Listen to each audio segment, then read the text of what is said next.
اللہ تبارک و تعالیٰ نے انسان کی پیدائش سے پہلے، مخلوق کی پیدائش سے 4000 سال پہلے اپنے عرش پر یہ بات لکھ دی تھی کہ میں ہر اس شخص کو معاف کرنے والا ہوں، میں ہر اس شخص کی توبہ قبول کروں گا، اس کے گناہوں کو معاف کر دوں گا جو مجھ سے توبہ کرے،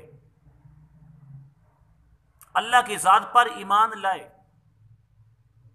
اور نیک عمل کرے، پھر وہ صراط مستقیم پر شریعت مطہرہ کے مطابق زندگی بسر کرے۔ تو معلوم یہ ہوا کہ اللہ تبارک و تعالی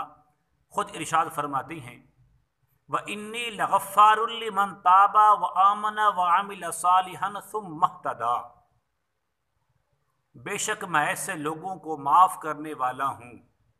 لمن تابا جو توبہ کرے،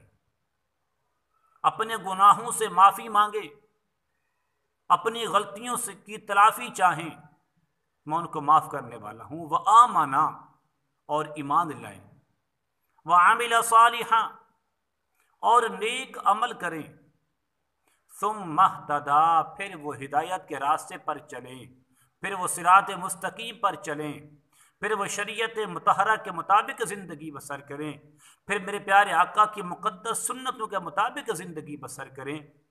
تو اللہ تبارک و تعالیٰ نے انسان کو، کائنات کو پیدا کرنے سے پہلے 4000 سال پہلے اپنے عرش معلیٰ پر،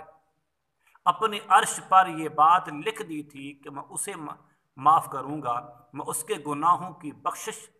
کروں گا جو مجھ سے توبہ کرے گا، مجھ سے توبہ کرے گا، نیک عمل کرے گا، مجھ پر ایمان لائے گا اور سیدھے راستے پر چلنے کی کوشش کرے گا۔ تو میرے دوستو، میرے عزیزو، اب ہمیں یہ بات غور و فکر کرنے کی یہ بات ہے، ہمیں یہ سمجھنے کی بات ہے کہ ہم کہاں کھڑے ہیں،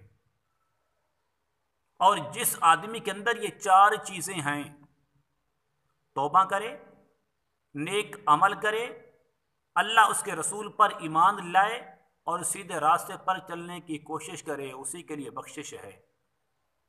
اسی کے لیے درجات ہیں، اسی کے لیے قبر جنت کے باغوں میں سے ایک باغ ہے، اسی کے لیے حوض کوثر کا پانی ہے،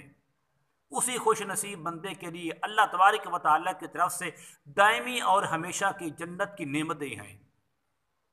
یہ 4 چیزیں اگر انسان اپنا لے تو دنیا کے اندر بھی عزت ہے، مرنے کے بعد بھی عزت ہے۔